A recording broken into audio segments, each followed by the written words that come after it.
I call to order, I call to order the Adrian City Commission meeting for April 6, 2026. If everyone would please rise for a moment of silence and the Pledge of Allegiance.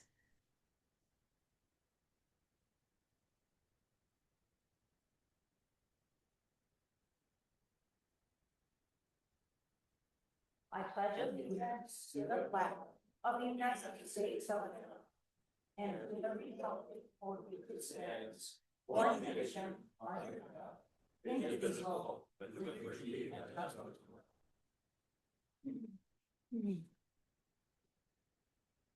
Roll call, please. Mayor Heath, Present. Commissioner Banking,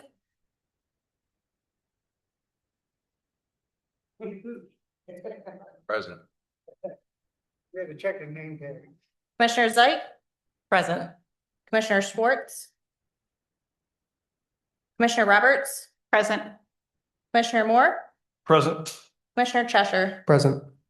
All commissioners present with the exception of Commissioner Schwartz. May I get a motion to excuse Commissioner Schwartz? So moved. Second. Will you give him a second too? Doesn't matter. Give it to the lady. I have a motion from Commissioner Cheshire with a second from Commissioner Zeik. Roll call, please. Commissioner Banky, Yes. Commissioner Zeit, Yes. Commissioner Roberts. Yes. Commissioner Moore, Yes. Commissioner Cheshire, Yes. and Mayor Heath. Yes. Motion carried. May I get a motion to approve the agenda? So moved. Support. We have a motion from Commissioner Roberts with a second from Commissioner Cheshire. Roll call, please. Commissioner Zeit, Yes. Commissioner Roberts. Yes. Commissioner Moore, Yes. Commissioner Cheshire, Yes. Mayor Heath, Yes. Commissioner Banky. Yes. Motion carried. At this time, we will have public comment regarding items on the agenda. Just to reiterate, this is just for items on the agenda, and there will be a 3-minute time limit. And for the record, please state your name and place of residence. We will begin inside the city chambers first. When we have exhausted all public comment inside the chambers, we will then open it up to the Zoom participants. We will begin inside the chambers now.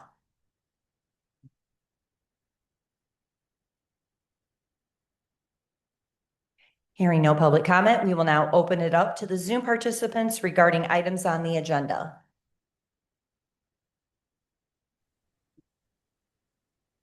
Hello? Yes, just please state your name and place of residence. My name is Matt Schwartz. I live at 580 Fraser Drive, Adrian, Michigan. I'd like to thank the commissioners for excusing me, and I'd like to explain a little bit about my absence last week. Last week I had a medical emergency and I ended up back at Cleveland Hospital for some testing and some diagnostic care. Tonight I had a family commitment and that's why I'm not there tonight. But I'd also like to thank Mayor Heath, Administrator Ball, and Commissioner Moore for reaching out to see how I was doing and my recovery status. And I am fully recovered as of today. Could change tomorrow, but today is good. And I'd like to thank Mayor Heath for taking time out to discuss this meeting's agenda, and Commissioner Ball or Administrator Ball for talking extensively with me regarding last week's budget session, and we had a great discussion. And that's all I'd like to say, and I hope we can reach some consensus on today's meetings and we still show proper actions as commission. Thank you.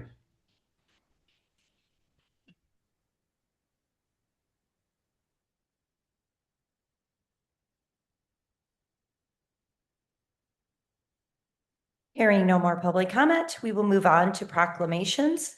We will begin with our Arbor Day proclamation. Whereas in 1872, J. Sterling Morton proposed to the Nebraska Board of Agriculture that a special day be set aside for the planting of trees. And whereas this holiday called Arbor Day was first observed with the planting of more than 1 million trees in Nebraska and is now observed throughout the world. And whereas trees can reduce the erosion of our precious topsoil caused by wind and water, cut heating and cooling costs, moderate the temperature, clean the air, produce oxygen, and provide habitat for wildlife. And whereas trees are a renewable resource giving us paper, wood for our homes, fuel for our fires, and countless other wood products. And whereas trees in our city increase property values, enhance the economic vitality of business areas, beautify our community, and are a source of joy and spiritual renewal.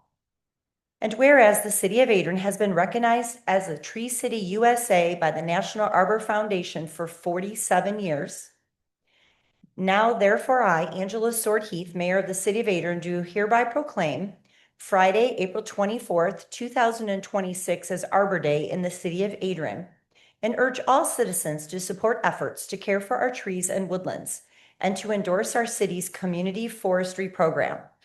And further, I urge all citizens to plant trees to gladden the hearts and promote the well-being of present and future generations. So yes, we did read this proclamation early, but it is because it has to be filed for us to be Tree City USA and to meet those requirements. So we always do it at the first meeting of April. But just something that we are the Maple City, so it makes sense. So but we do need to read that in a public meeting, which is why we always do that every first meeting of April. But now we get to do something different that we don't get to do very often. We have a state champion here in Adrian. And Cade Opsel, if you can come up here to receive it, and then we'll take pictures afterwards, and whoever wants to come up for pictures, we can do that.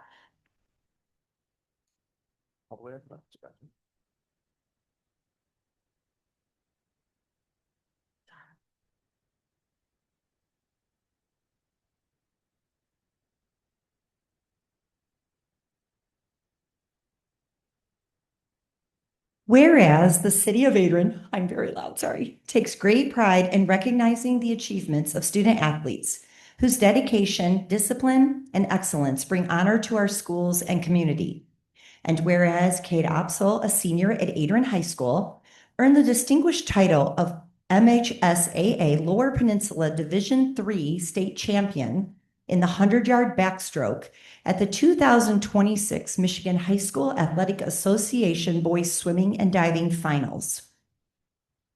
And whereas Cade captured his state championship at the Holland Aquatic Center in Holland, Michigan, demonstrating exceptional athletic skill, determination, and perseverance at the highest level of high school competition. And whereas this achievement reflects countless hours of training, personal discipline, mental toughness, and commitment to excellence, and brings great pride to Adrian High School, his coaches, teammates, family, and the entire Adrian community. And whereas Kate Opsel's accomplishment serves as an inspiration to young people throughout our community, demonstrating what can be achieved through hard work, character, and dedication to one's goals. Now, therefore, I, Angela Sword Heath, Mayor of the City of Adrian, do hereby proclaim our recognition and congratulations to Kate Opsel, the 2026 MHSAA Lower Peninsula Division III State Champion in the 100-yard backstroke, the Adrian High School record holder for the 50-yard freestyle, 100-yard freestyle, and the 100-yard backstroke. Congratulations. And Cade is going to be continuing his swimming career at Ball State University. So another great accomplishment as well. So we are so proud to have you representing Adrian High School at Ball State, and hope that you will always remember your roots and give a little shout out to Adrian all the time when you're big and famous.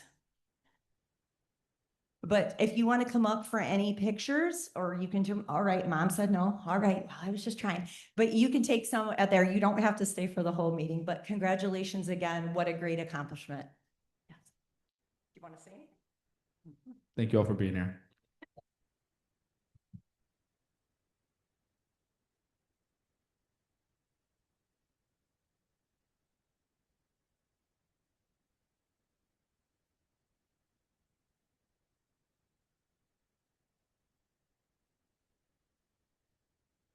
At this time, we will move on to our informational discussion topics.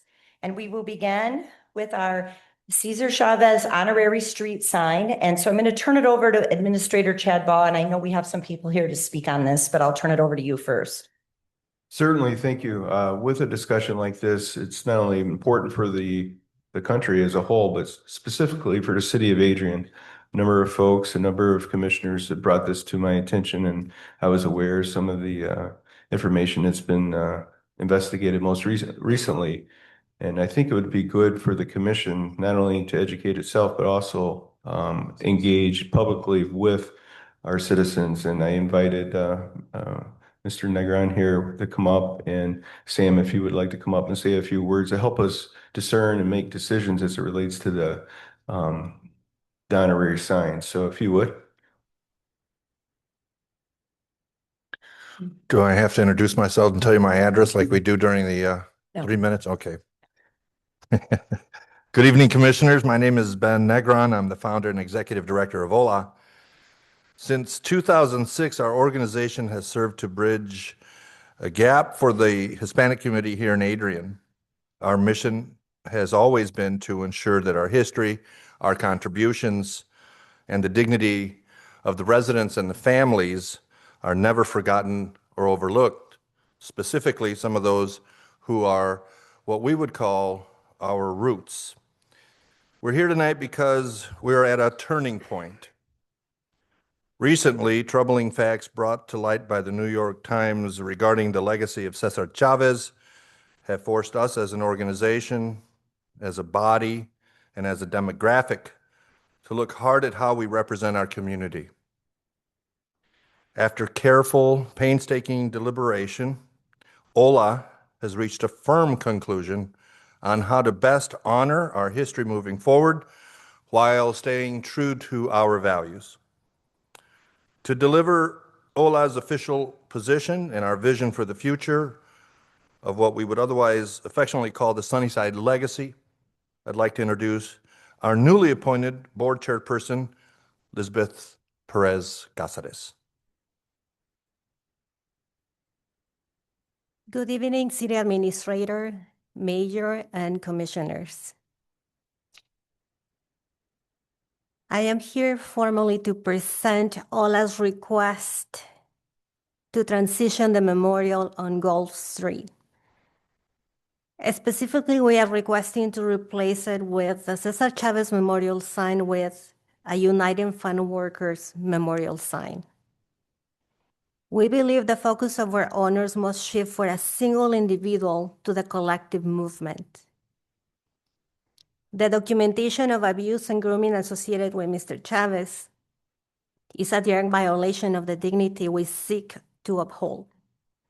We cannot, in good conscience, allow the symbol of our community to be tied to that history. However, we're equally firm that this memorial must remain on Gulf Street. Gulf Street is the getaway to the Sunnyside neighborhood. It is the heart of where the families who built this city live, work, and organize. By placing the UFW symbol here, we're not just changing the name. We're rerouting the honor to the actual people of the East Side who lived the movement and did the work. Finally, OLA is committed to a process rooted in transparency. We will be hosting an upcoming public meeting to gather direct input on this transition. We are also look forward to collaborating with the Human Resources Commission and any city commissioner who shares our goal and inclusive process. Our priority is to make this a positive, healing transition that truly honors our residents and the enduring legacy of our farm workers. Thank you. And now I will be reading the same statement in Spanish for anyone in our audience who is Spanish speaking. Comentario público, Comisión de la Ciudad de Adrián. Abro comillas. Buenas noches, comisionados. Mi nombre es Ben Negrón y soy el fundador y director ejecutivo de OLA. Durante años, nuestra organización ha trabajado para garantizar que la historia y las contribuciones de la comunidad hispana en Adrian nunca se olviden. Nos encontramos en una encrucijada con respecto al monumento en Gulf Street. Después de una delicada, cuidadosa deliberación sobre los hechos preocupantes que recientemente salieron a la luz por el New York Times, nuestra organización ha llegado a una firme conclusión sobre una mejor manera de honrar a nuestra comunidad en el futuro. Para presentar la posición oficial de OLA y nuestra visión para el futuro del legado de Sunnyside, me gustaría presentar a nuestra recién nombrada presidenta de la Junta, Lisbeth Pérez Cázares. Cierro comillas. Gracias. Buenas noches, administrador de la ciudad, alcaldesa y comisionados. Como presidenta estoy aquí para presentar formalmente la solicitud de OLA para reemplazar el letrero del memorial de César Chávez con un Memorial de los Trabajadores Agrícolas Unidos. Creemos que el enfoque debe pasar de un solo individuo al movimiento colectivo. La comentación del abuso y la manipulación asociados con Chávez es una violación directa de la dignidad que buscamos defender. Sin embargo, somos firmes en que este memorial debe de permanecer en Gulf Street. Gulf Street es la puerta de entrada al barrio Sunnyside. Aquí vivieron, trabajaron y se organizaron las familias que construyeron esta ciudad. Al colocar el símbolo UFW, aquí no solo cambiamos un letrero, devolvemos el honor a la gente del lado este de la ciudad que vivió cerca del movimiento. Además, OLA está comprometida con un proceso en la transparencia y la voz de la comunidad. Con ese fin, organizaremos una próxima reunión pública, específicamente para recabar la opinión de la comunidad sobre este cambio de nombre. También buscamos colaborar con la Comisión de Relaciones Humanas y cualquier comisionado de la ciudad quienes compartan nuestro objetivo de garantizar un proceso transparente e inclusivo. Nuestra prioridad es lograr una transición positiva que honre verdaderamente a nuestros residentes locales y el legado perdurable de nuestros trabajadores agrícolas. Solicitamos a la Comisión que apoye esta transición hacia una historia más exclusiva, centrada en las víctimas y con raíces locales. Gracias. We'll take any questions that you might have. I know that was a lot, but that essentially, describes kind of the organization, how we're feeling. We did spend quite a few days vetting, as we probably should have done when we're speaking on behalf of, the organization. We're talking about others in the organization that are not here today. And we sought out some public information through other organizations that we want to partner with, both here in Lenawee County, in Lansing, and in Saginaw, and recognize that the process for doing something that our heart tells us we should do immediately, when it comes to dealing with city commission and city administrator, the proper way to do it is to do it the way we are seeking, your input, your guidance, in helping us to make this as transparent as possible for our community. Questions for either one of us? Yeah, I have one. You mentioned OLA hosting a public meeting asking for input from the community. Do you have a date for that meeting yet? I do not. I'd like to make it as soon as possible, only because I'm flying to Vegas this week. But shortly thereafter, we will be having it at the Alliance Center. Confirm that with the folks there at the Alliance Center, and we are hoping we can do it very, very quickly. And that was it's not really a question for you, but really quick. And I just want to make sure, Burke, I'm pretty sure that since we passed this by resolution, would it need to be another resolution to change it, to take it down and to change it, correct? Yes. Okay, and then another question for Matt Tomaszewski is that, just because I'm just curious, what is the cost? I know we do the signs. Do we do those signs in-house as well? Yeah, we did create those signs and the cost is about $40 per sign. Oh, so it's not much. Great. That's what I wanted to know. I will tell you too, I drive that way all the time because I work right by there. And the sign that Beecher and Golf is tipping scarily anyways already. So maybe we can fix it if we do this at some point, because it's literally leaning quite a bit now. I did notice that the other day, but yeah, so what exactly, can you tell us again too, what exactly you would want, or that you're thinking of naming it, the United Farm Workers Way, or I don't know. But Mayor, I just think we kind of got two situations here in terms of how I see it. One is, do we remove the name? And I think that's a process in and of itself. And then two, what's it renamed? So I see those as two distinct different actions by the commission, at least in my head.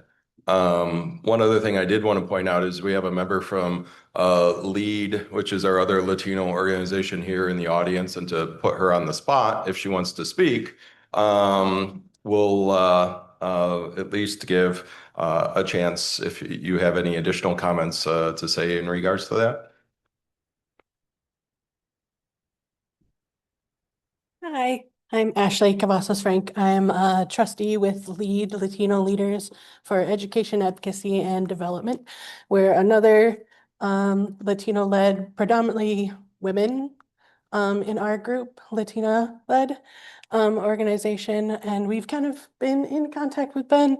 We haven't had a meeting since this all came out, so we haven't been able to form an official opinion because we're a local subsidy of a state board. So we kind of have more formal things that we have to follow.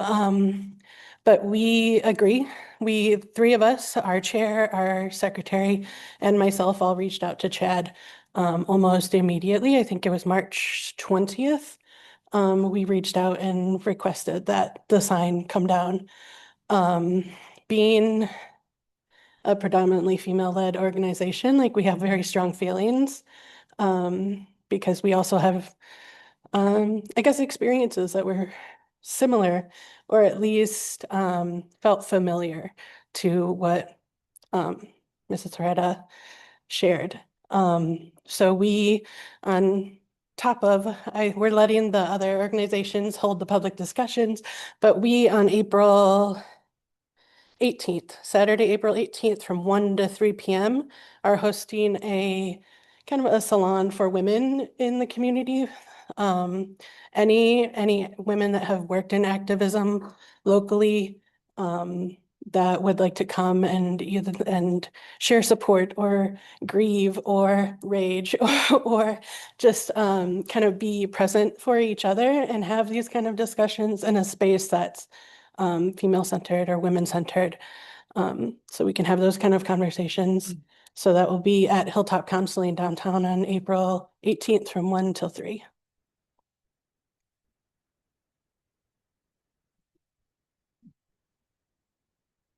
I did reach out also to the Chico Cinco de Mayo group, and they were also overwhelmingly unanimously in favor of the removal of this sign as well. Thank you. And sought to have a replacement discussion.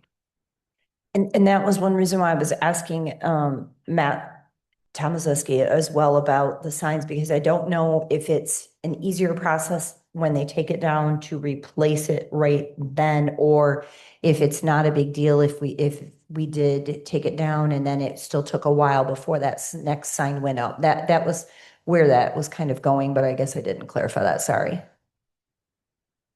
It would be fine in either direction. If we wanted to remove the sign instantly, we certainly could. And then when the time comes to put a new sign up, we'll be ready for that when it comes. Okay, thank you.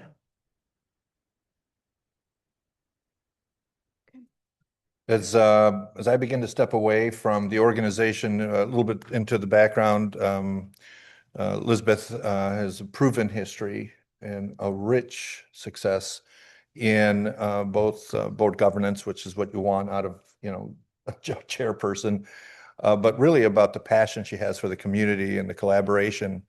When she and I were talking about this, she said, Ben, I think it would be critical for us to invite the folks from the HRC to be a part of helping us and guiding us and inviting those folks to those public meetings. Did you want to speak more about that?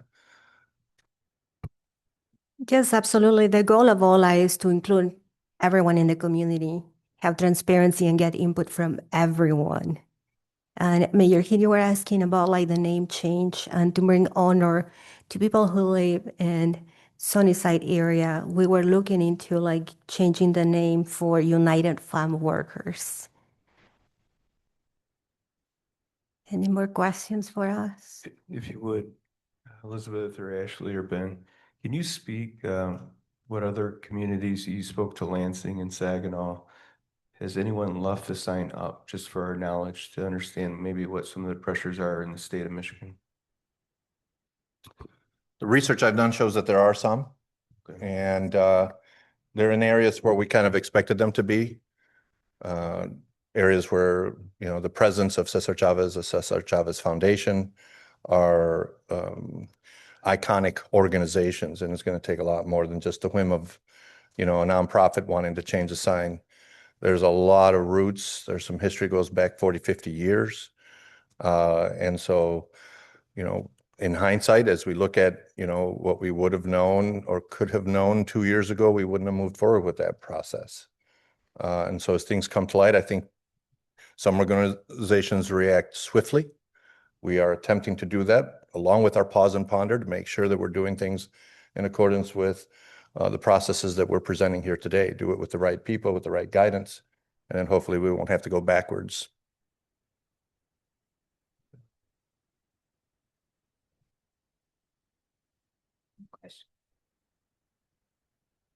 I guess with the conversation and the next steps. So would there be again, I kind of think of two deliberate acts here in terms of one, voting for the removal, and then allowing the HRC to work with community organizations to kind of get input on the name. And, you know, if we want memorial in my head means the past, which is great with that, but we also want to represent the rich farm workers that are in place already. So maybe not memorial, but, you know, that's somebody else's or some other group's kind of conversation to split those hairs and have that discussion.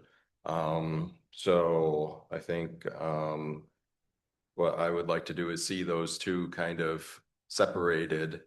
And then I think it's probably the same thing, at least in my head, at least of the process that Matt's talking about, because it's not, oh, here we're swapping out one sign with the next right afterwards. You know, there was a lot of fanfare that was given by the hard work of Ola and other organizations to make that day important. Mm-hmm. And I think that it would be important to have a similar celebration for the farm workers and not to just say, here's the next best name. And I think maybe the reflection is when we're all said and done with this, we can all understand that this is the best name now that's best for our community and best that represents the hard work that took place there. So let's celebrate that with a new unveiling, not just a simple swap out.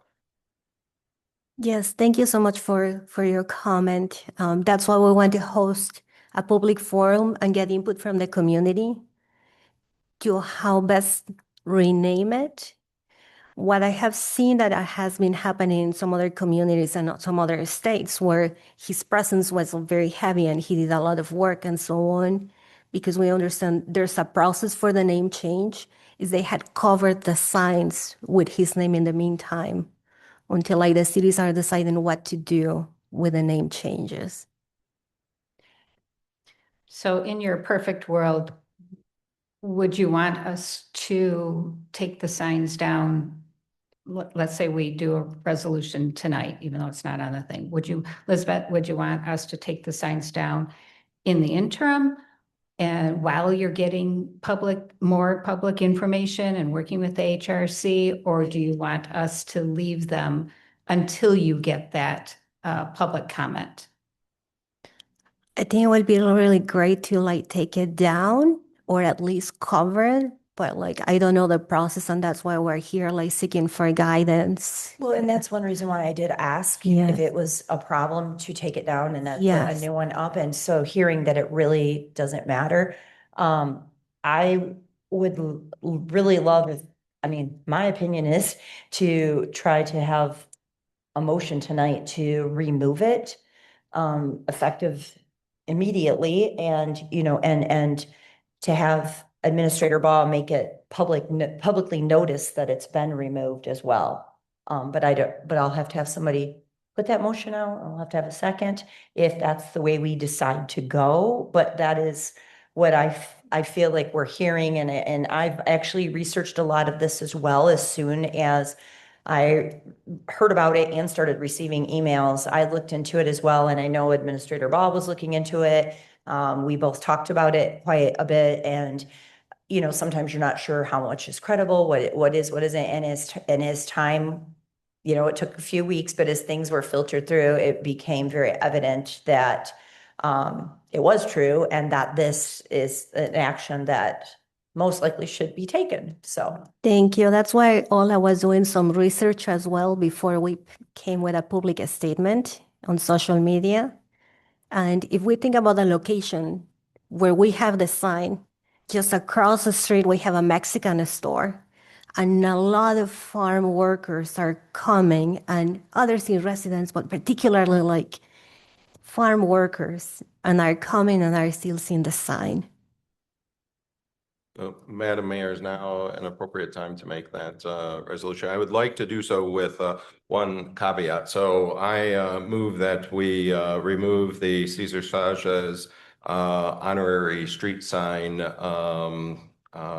soon as Public Works can remove that sign. And it would also be my hope, just for transparency and public comment, that before we vote on this, if there's anyone that wishes to make public comment on this, that they could. And my rationale behind that is that this was not as seen as an action item. So now that's an action item. If this is something that someone in the audience you know, felt strongly about, and they didn't know that it was going to be an action item, they can speak on that. Support.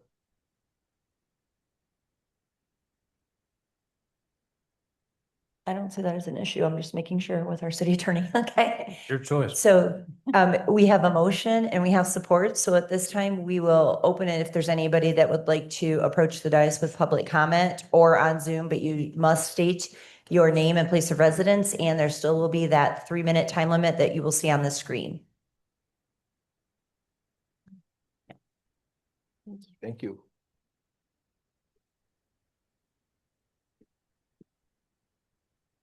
Hi, Ashley Cavazos Frank, 141.5 South Main Street. I did just want to add that I think it had been discussed in some of the conversations that I was a part of, that the signs, when taken down, are given to the Lenawee County Historic Museum, because they do have a collection of our Latino history there, and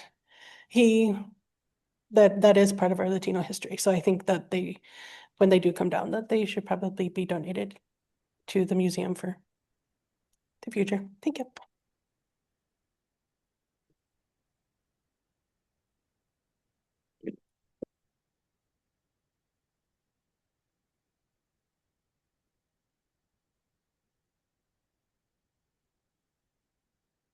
I think somebody on Zoom is trying to get on, but we can't hear you.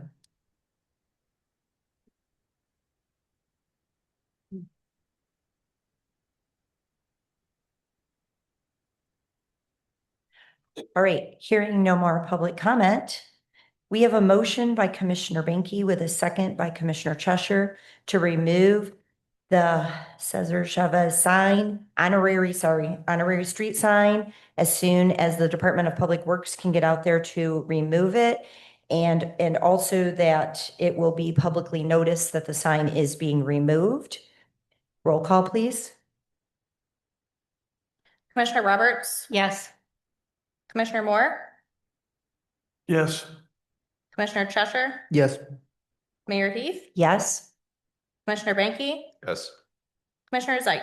Yes. Motion carried. Moving on, I'm going to turn it over to our city attorney, or am I turning it over to you, Chad?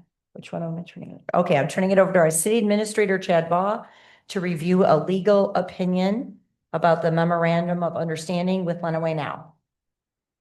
Certainly. Thank you, Mayor. Thank you for everyone that's was here tonight too, as you, some are leaving now. But on this topic here is I'm asking the commission to consider go in closed session to entertain a legal opinion from our city attorney as it relates to the MOU that we're in the process of coordinating with Lenawee Now for the enhancement grant. I move that we go into closed session for attorney-client privileged information. Support. We have a motion from Commissioner Roberts with a second from Commissioner Cheshire to go into closed session. Roll call, please.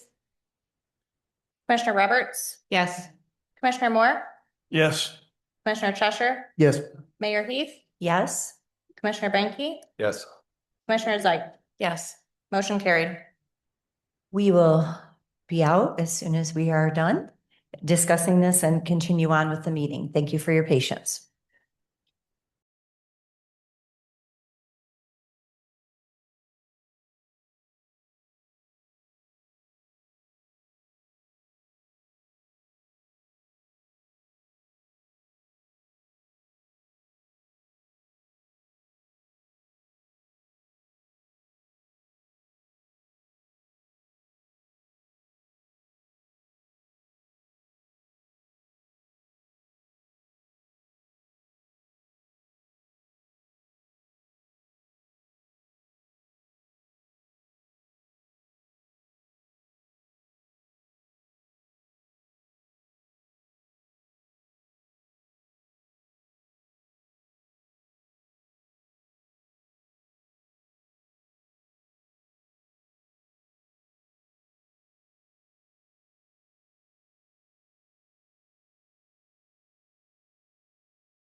All right, we are back.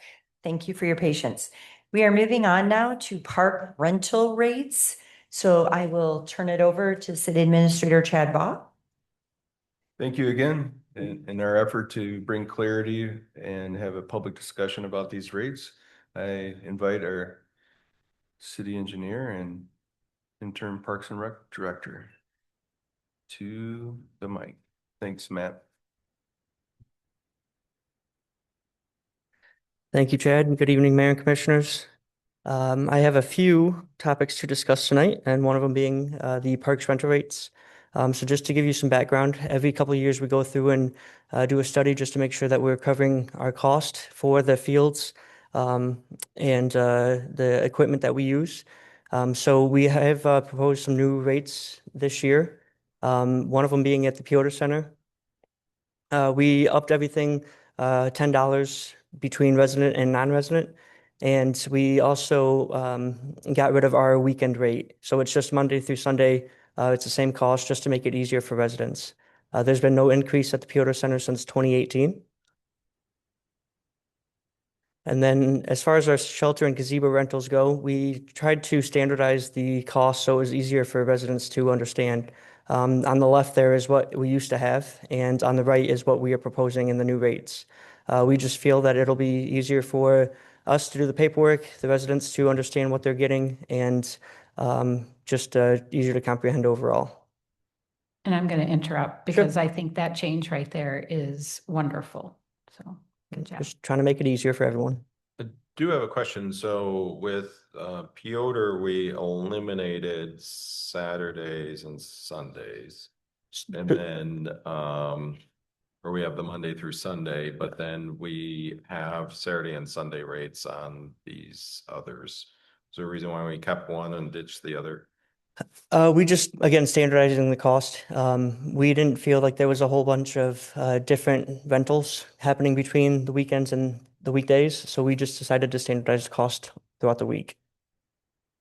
You mean at Piotr Center, there wasn't a change in rentals? There's a change in the cost, but we're not seeing a whole lot of rentals difference between the weekday Right. and weekend. Whereas in the parks, you see a Correct. big difference between weekday rentals and weekend rentals. That's correct. Yes. Okay.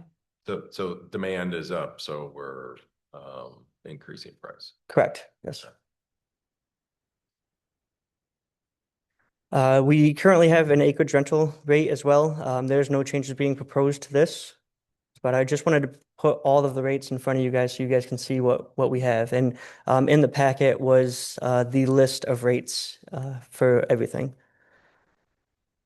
Heritage Park Trail Rental, no changes proposed, but you can see them up there.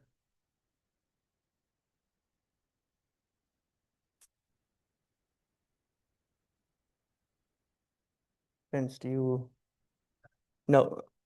Did you click off of it by chance? I told you not to touch.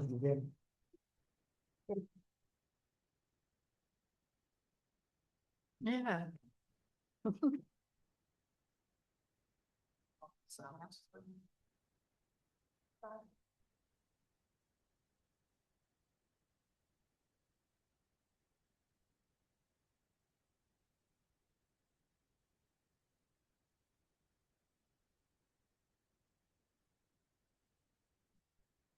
Gotta sit down and do it. Right, yeah, I can do it.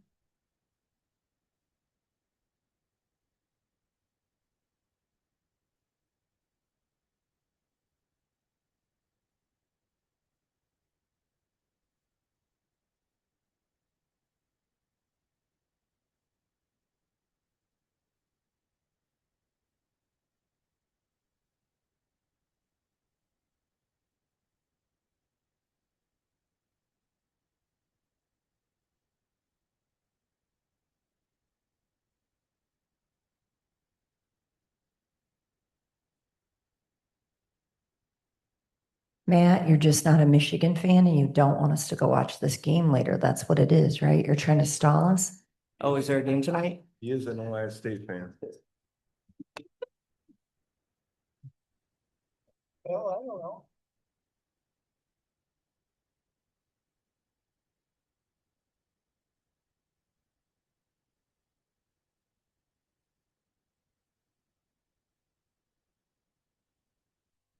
Next time he touches that, slap his cast.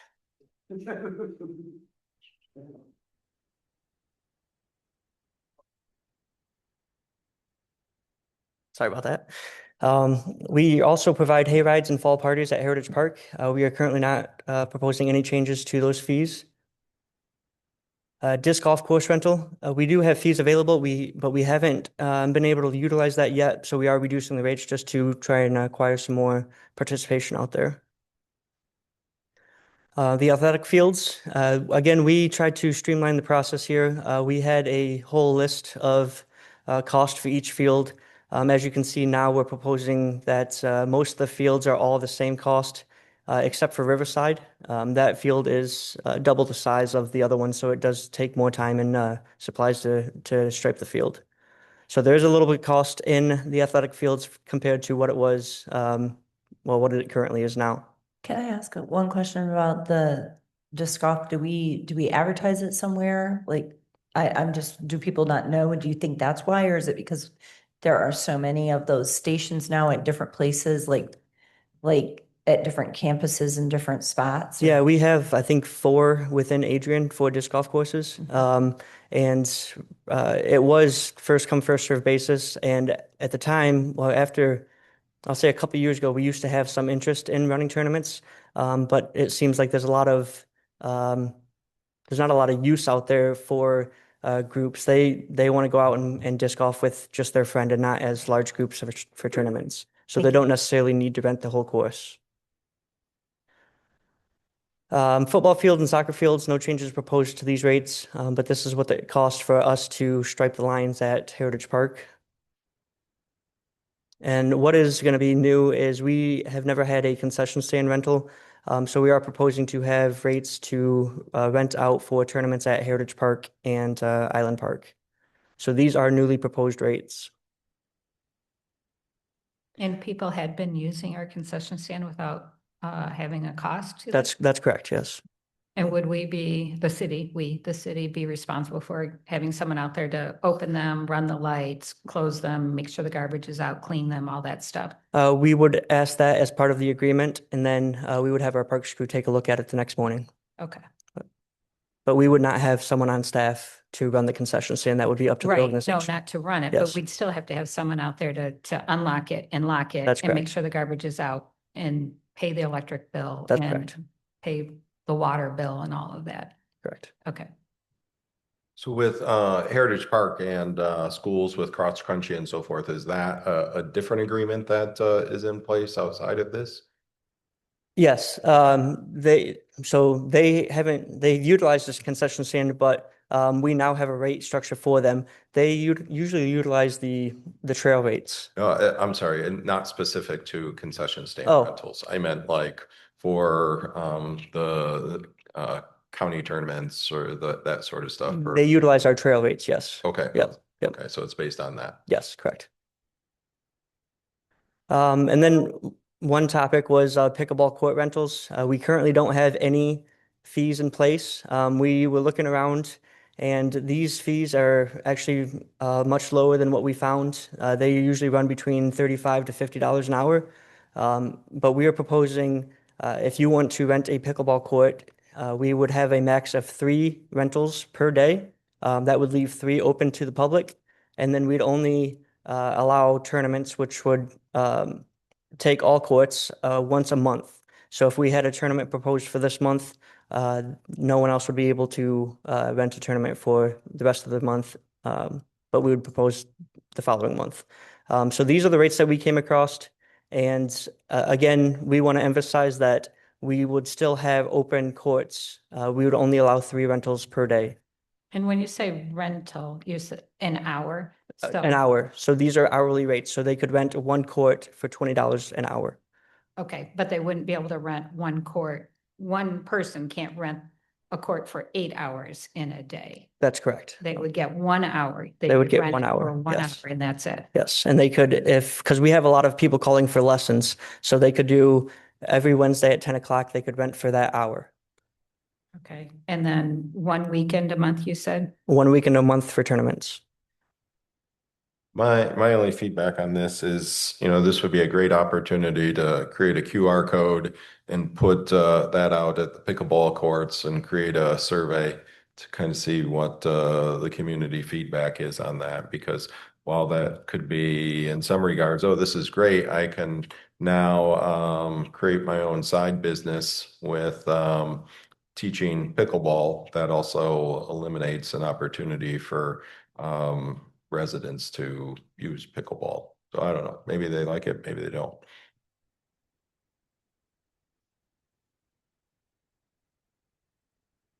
But you said it could only be, you'd only take 3 1-hour rentals for the entire day. That'd be the limit? We would only allow 3 rentals per hour. Oh, So perfect. if you wanted to rent one, Chad wanted to rent one, and Burke wanted to rent one, the other 3 would be open to the public. And then the next hour, Mary wanted to rent one, Tiffany wanted to rent one, and Commissioner Mankey too. So, so per hour, there would only be 3 available. And then you could have multiple, so it doesn't matter. So we could rent it for 1 hour. And then when my hour's up, Tiffany had that rented already. So then we can continue to play for 2 hours. That's correct, yeah. Okay. There's a lot of people that go out to the pickleball courts regularly. They're out there all the time, but honestly, they may want to rent it just so they can be assured, because that has been the thing, that there's not enough pickleball courts. I've heard that, and they've had to wait a long time. So they may actually like that as opposed to not liking it. I don't know, Right. but I Which just know I that think they've that's had great to for the wait survey. quite a while. I feel the concern, but then I also see the flip side that, well, then they would know they're going to get a court. But how will they know when they get out there? Like, how is that relayed to people that are maybe out there on the pickleball court, and then they show up and they're like, oh, we have this reserved? We'll have it posted on a sign for which court they can reserve, similar to what we do with our shelters and gazebos. But this would allow people to, so some people can't play pickleball all day and they get out of work at 3 o'clock and it's always full because the public is playing. So now they have a chance to get out there and enjoy it. I don't know. I struggle with that one, with the hourly one. The 1 week in a month for tournaments or something, I'm okay with, but having 3 courts that could possibly be tied up all day with rentals is a concern to me. And I don't play pickleball, but I have lots of friends who do. And I got to believe I'm going to be talking about this in an hour or 2 with them and go, what do you guys think? Because I could see them renting between all of my friends the same court all day, and they're going to tie it up all day long. And that's why I asked you if it was 3 for the whole day, 3 times for the whole day. I'm worried about that as well. And I wonder if there's non-peak times, and maybe that's the only time you can rent. And I don't know if there are. I don't go by there enough to know that. I don't know. I would be concerned about the same thing. That's why I'm caught on that one. That's why I asked you how many. When you said 3 in the same hour, I was a little nervous about that. Maybe one court, only one court. Court 1 is the only court that can be rented all day long. And that leaves the rest of the courts open for anyone to play. Okay. Just a thought. I'm just throwing it out there. I don't know. But I'll be talking to them, listening to them. Fair enough. I still say do a survey because Yeah. how many of us play pickleball out there? Not it. Yep. So how about we have the people that are actually out there provide us some guidance? We listened to the Latino community this morning. So here's another great opportunity to listen to our constituents. And it's always been a struggle. I know we have resident, non-resident, but if we do a survey, I would like to make sure that we listen to the city of Adrian residents mainly versus non-city of Adrian residents, because, well, that's just, I want to hear from the city of Adrian residents because they're the ones who paid for this. So.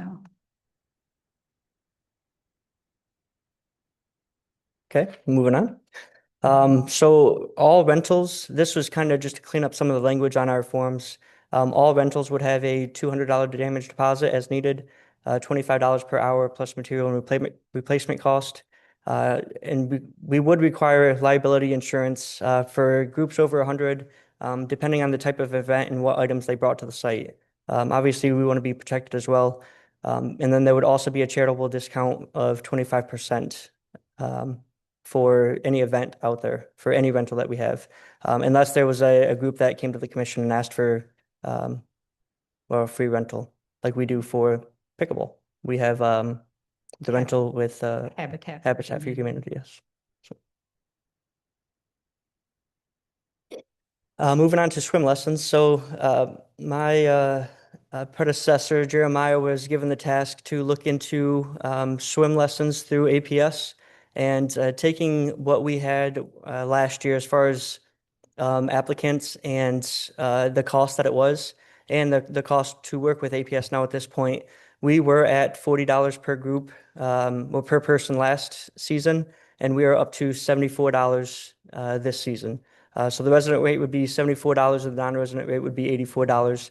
And then for private swim lessons, it would be $94 and $104. Can you let us know what the time frame is on that? How many weeks? This is oh gosh, it's 8 sessions? Thank you. 8 sessions. Thank you. That's Yes, what I just yes. wanted that for clarity. Thank you. Yes. And this would be at APS. We would have our staff overlooking this process, but APS is willing to allow us to use the pool for the lessons. And we did look around. We were really concerned about the pricing, but we did look around, and some of the local other places had higher rates than we had. So we feel that this is a good rate for our residents. Higher rates than the new proposal, is that what you're saying? Yes. So we were lower than LCS and the YMCA still. And when you say private, that means the individual still is paying for that, correct? That's correct. It means one-on-one. Correct. So you are with one lifeguard. Your child is with one lifeguard. And was there any thought or discussion that we would be paying for any of these group efforts, or is this the increase in cost? Where is that because of staffing, or why is that so dramatic? The increase in cost is just what it costs for us to use APS's pool. So they have a guy on staff as well that they need to pay their electric, their chlorine, everything that we needed to pay for it, Bone Pool. We just had it at a cheaper rate because it was our own. And that becomes passed through, so the residents paying that for group and private. Yes. So this is no cost to the city. This is net neutral.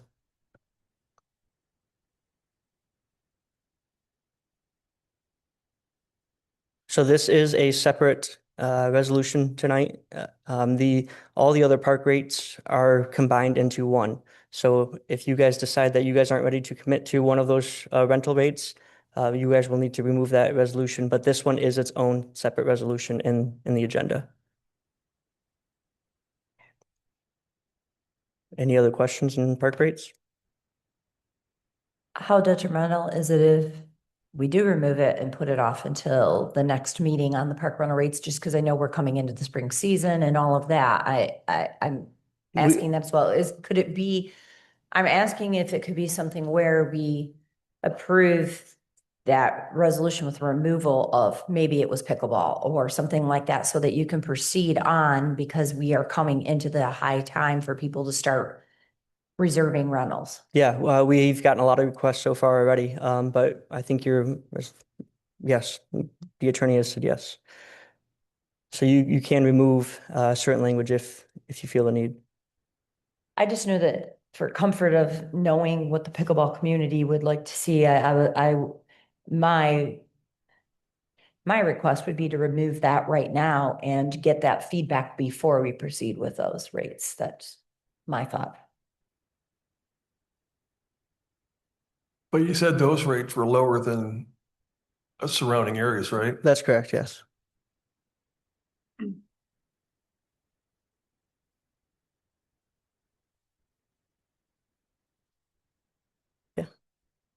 Thank you for all your work on that. Yeah, well, I want to give a huge thanks to Jason and Cindy who helped me get caught up on park rental budget again. It's been a while.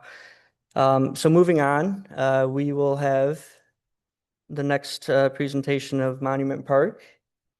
Vince.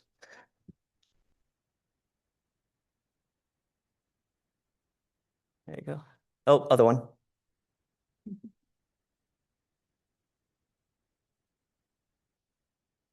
Other one. There you go. Thank you. So we are currently working with Flatlanders to get to the monument restored. And I took a trip out to Monument Park just to kind of look and see what else we can do. So oh no.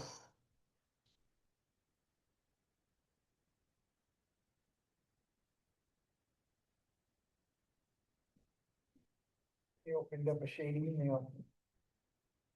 To do updates.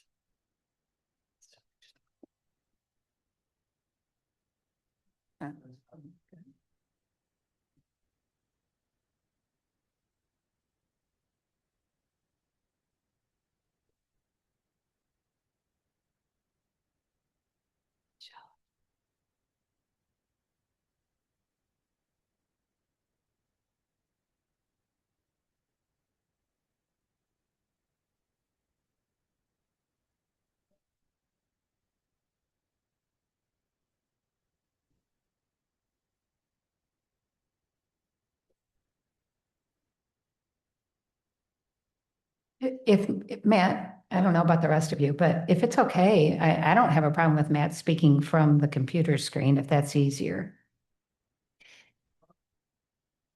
All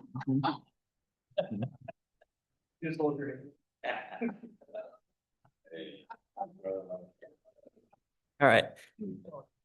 So the approximate locations of the cannons, you can see on the map there, the circles are surrounding the monument right in the center. That is where the cannons currently sit. They are currently on round pads, which are all in poor shape. So we are working with APS, thank you, Commissioner Banky, for setting that up to rebuild the frames on the cannons. And we thought it might be a good idea to look at reorganizing the cannons to for aesthetic looks really to around the monument. So we are looking to put in square pads, rectangle pads, and realign it so it is right off the corners of the octagon of the monument. I think it would just be aesthetically pleasing, and quite honestly, if we're out there, we got to replace some of the pads anyway. So now would be the time to do so. Other repairs that we're looking at, so there's the pictures of the cannons. You can see that the frames are in poor conditions. But we have purchased the material for APS wood class to work on those, and that cost came in about $700. So they're currently working on them now. I would propose that we have DPW remove the cannons from the site and do some welding and powder coating to make the framework a little bit nicer. And then when the APS students build their frames, we can attach or reassemble everything and put it back into the park. The cost for new concrete and the welding and stuff that needs to take place is about $3,000, and that would be mostly in-house. What is your expected time frame to have them back up? I think we would probably be able to have the frames rebuilt before Memorial Day. And if that's the case, if the commission approves all this work, we would probably be able to have everything done by then. I also took a look at the sidewalks out there, and we do need to upgrade some of our sidewalks. Some of it's settling. We need to grind some of them. We also need to do some tree removal and trimming, as well as the fence surrounding the monument is it needs some love. So I'm working on getting a quote for cleaning and scraping of the fence and then spray painting it black. The initial quote I got was $3,500, but I'm looking to see if we can do that in-house. So. And Excuse me, are you thinking in regards to this? I don't see a proposal for a resolution. This would be part of the existing budget process. This would be coming out of the current budget, yes. Thank you.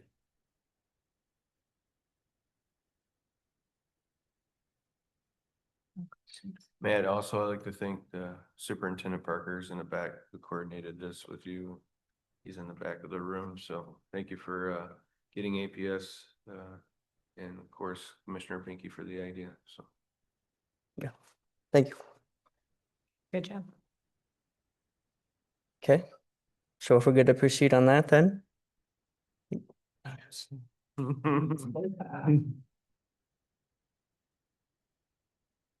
we assure you, our police department has computers. They just operate like differently.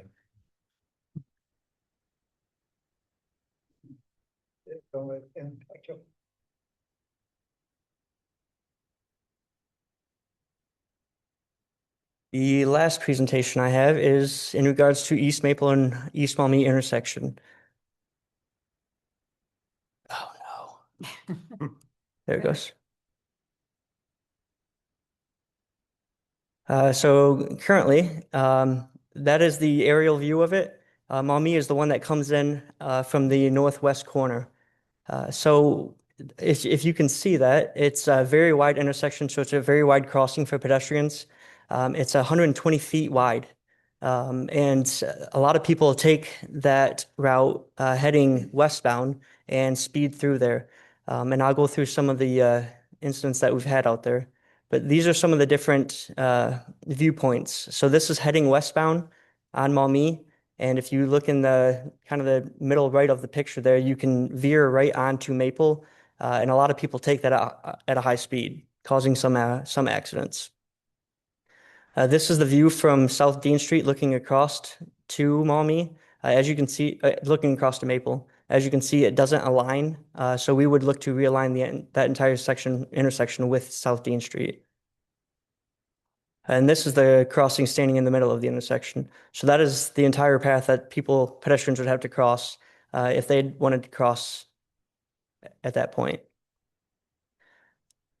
The crash data that we have from the crash site is there's been, I think, 5 accidents. One is backing out of the driveway one was backing out and someone came across Maple Ave at a high rate of speed and backed into them. The second accident was a side swipe parked car. Again, someone coming through off of Maumee onto Maple and side swiping that car. At 3, there's been multiple crashes. Another side swipe, another one backing out of the driveway, and then they were approaching Maple from East Maumee and crossed the center line. So there's been 5 accidents right there that are due to side swipes and people not being able to see at the intersection. The 4th crash was right in the middle of the intersection, and they turned onto oncoming traffic from Dean Street. And then the 5th one is pulled into traffic from Maple onto Maumee.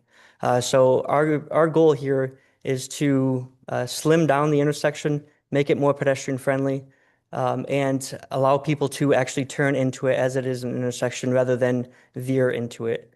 We would take into account truck traffic as well, but we feel that this would be the safest route to go. The only reason we were really proposing this, those crashes were over a period of 9 years.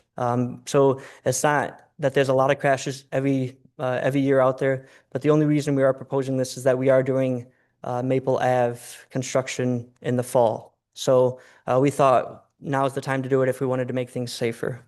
The design cost for this is about $20,000. The overall crossing would be about 45 feet rather than the 128 feet that it currently is. We'd have lower intersection speeds, and we'd realign it with Dean Street to make it more visible from across the street as well. And like I said, we would do this work while we are doing construction on Maple Ave this fall. Since we can't see past those houses, on Maple, how far up would the no parking on the street be? Probably right to where you see. And obviously we can keep an eye on it over the time. But we've had, like I showed you, the 5 crashes from just people not being able to see backing out of their driveway or people parking there. So I would propose no parking probably for the first 200 feet of the intersection. Have you spoke to the residents? We've done some talking with the residents. They have all said that people do speed through this area. They say a lot of people roll the stop sign because it's just a wide intersection and they can't see it way off to the side. It doesn't seem like anyone is against this. They're neither nor for or against, but they do say that a lot of people speed through there. That's why I was asking you, because I drive this every single day to work. And there are some cars on the road, but it's a little bit farther up. And that's why I was asking how far that was going, because I do know they're kind of jockeying cars and they have short driveways. And I think that's what's going on because Yeah. it looks like it. And so I just wanted to know how far up that went. I really never see cars, especially in the two closest houses to that intersection. I rarely see cars out there. But definitely myself from taking this every day, I cannot believe the way the cars come at Maple Avenue when you're trying to turn it. You really wonder every day if you're going to get hit by these cars, how fast they take that curve because it's so wide. Have you spoke to the residents about the parking? Not in regards to the parking, but we do not have any parking permits out there. So they are just parking during the day, and not leaving them overnight. So, and no one has come to us and said, we want this done. No No, one said that there's no one is has. a problem here. Correct. So I guess my thought would be, we're imposing two changes here. One, a structural change and another a behavioral change. Both of them are choice. Both of them that, one that is designed to do this. I guess I would say, why would we not look at the physical change to the space and then allocate a time study to see is there changed behavior, and then monitor as to whether we would make a decision to change parking. Because if you think of, you buy a house, you park in front of your house for 30 years, and then the city commission votes to now change your ability to park, based on no one complaining, and less than one traffic accident a year. I don't think that's an overwhelming need, and none of these include any injury reports. So I guess I don't see that there's, a life or limb situation here. And let's take the steps to change it physically and then decide if we want to impose parking later. And that's why I asked, because I just worry because it's a really short driveway on the house you can still see in there, and they do jockey their cars in the morning. I see them doing it, and I think it's to get the other car out for somebody to go to work, and that one is sitting out there. And I do think that could be a problem for them if they can't park on the street, because I see it every morning. So I don't know. That's why I was asking about that parking. I just have a little bit of concern about that parking. I don't really think the house that's all the way on the corner could really have parking there ever, just because with the reconfiguring that would be happening, but they could still park relatively close. But I think if you take away that big curve when you're redoing Maple, that should solve a lot of the problem of the sideswiping of the cars, I would hope, that are parked on that street. So I agree with you, Commissioner Banky, on that. And does our residents audience truck driver with a train, has he weighed in on this? First of all, we don't take our trucks down Maple. Yeah. Half of it's a no truck route. We mainly stick to Maumee, Church. So downsizing, it shouldn't be a problem. As far as the safer pedestrian crosswalk, I'm very in favor of that, especially since we have so many people walking to the car show. It's getting very popular. Having a safer way to cross that is a great idea, I think. Not only that, but then the fair. Plus, whenever I walk home from work, that is the scariest part. So it's a very long crosswalk for someone not to be paying attention to if I'm walking there or not. So thank you for that. Is that green section? So what replaces that green section? Is that curb? Does that become That- grass? The green section would be grass at that point. So would the sidewalk move, or would there be grass beyond the sidewalk? There would be grass beyond the sidewalk. So you can see the sidewalk in lines Yeah. to the north of the So green. it'd be like so that corner, I was thinking of that corner, but that little triangle. Okay. So it would just be like somebody's house that then they have grass past the sidewalk that Correct. goes to the road. Just like a boulevard. And again, we've never had complaints about this, but we are doing construction on it, and hopefully we won't have to touch it again for another 25 years. But all it takes is one accident, and it is a very unsafe intersection. It's just, like Commissioner Cheshire said, there's a lot of walking traffic out there, so. Well, I like the idea, and I realize that it's probably looking at maybe 3 homes that were going to affect their front parking. Would that be about correct? I would say 2 homes. Just the 2? Just the 2. Just the 2. And obviously they have parking there now, so we don't have, excuse me, we don't have to add the grass. Is that correct? If we choose to keep the parking in front of those 2 homes, is that an issue with any kind of engineering for our roads? So that grass is actually currently there already. But we had to realign the intersection so when people turn into it, they have the space to proceed through. So if you can see in the top left, you see the So center I'm line. sorry, Matt, Yeah. just to be clear, that's not new grassy area. You're not bringing the street in smaller. We are at the intersection intersection. itself, yes, where it's really defined. Okay. But if there's the center line, which is yellow, and then there's a black line in between the center line and the edge of the road on the north side. And that's where we're likely to propose parking again. So there might only be one house that loses parking, might be.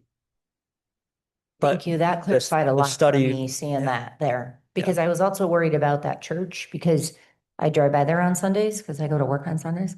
And I see a lot of cars in that little triangle area. But they would still be able to park up close to there. So. Yep. Okay.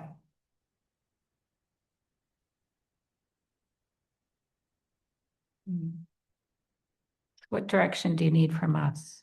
I need some direction if we are looking to continue with this. As we get ready for construction season, there is some design work that needs to be done in order for us to proceed. So I kind of need some direction if we are looking to proceed with design or not.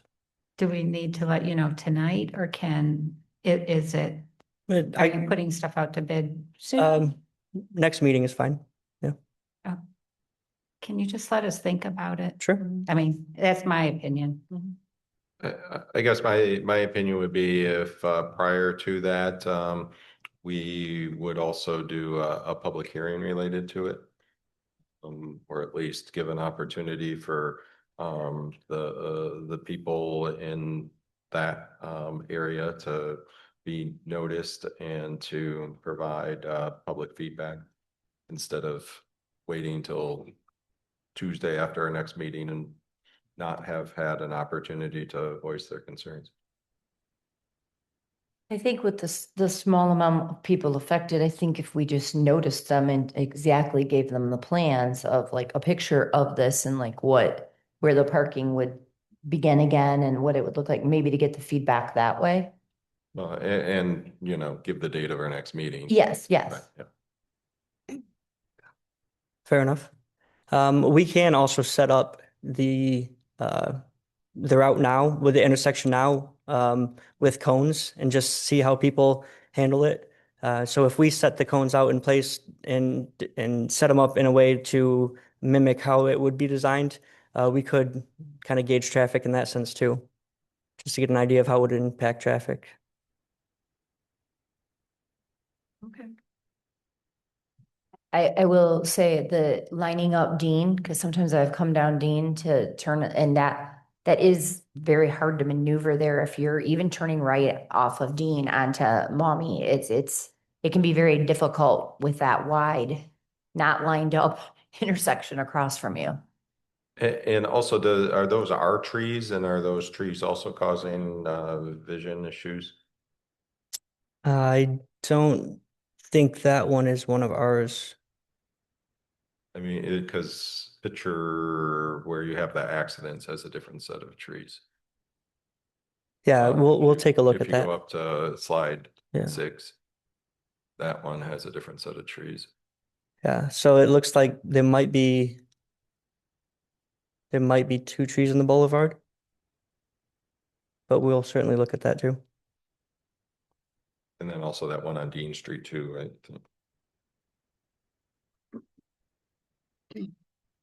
Yeah, because you can see them clearly on the existing slide 5. And a low bush type thing out front too.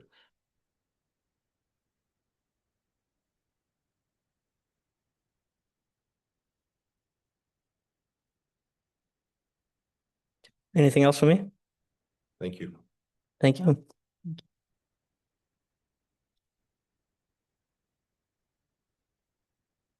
Moving on, we do need to make an adjustment to the consent agenda. So I'm going to be asking for a motion to adopt the consent agenda with the removal of CR 26-049 as it was not ready for tonight. So that's why it's being removed. So and just to bring it to your attention that within the consent agenda are the swim lesson rates and the rental rates for the ball fields and everything on here. So I'm just letting you know that that's on there as well. So I would make a motion that we approve the consent agenda with the removal of CR 26-49 from engineering. And within the. Do you want to remove it to the You don't- regular resolutions or do you? You don't need a motion to remove stuff from the consent agenda. Just ask and it's removed automatically. Okay, so I asked that that one, because that's the one we're looking at, right? Of removing that, and then also modifying the rates from Parks and Rec. You would just remove it.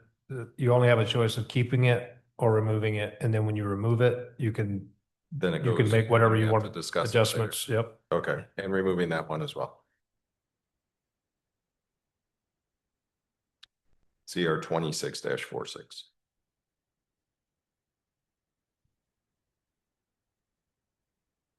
So I have a motion to adopt the consent agenda with the removal of CR 26-049 and CR 26-046. Support. We have a motion from Commissioner Banky with a second from Commissioner Cheshire. Roll call, please. Commissioner Cheshire, Yes. Mayor Heath, Yes. Commissioner Banky, Yes.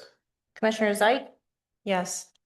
Commissioner Roberts, Yes, Commissioner Moore. Yes. Motion carried. Moving on to our regular agenda under ordinances, ordinance number 26-001 is a first reading and introduction of an ordinance to amend the Code of Ordinances, Chapter 74, Section 74-100A and B, removal of snow or ice by amending that chapter and section to replace the existing section. This is a first reading only. Moving on. do we have, is this a time for us to discuss that? You can, yes. Mhm. Okay, I had a few questions about that.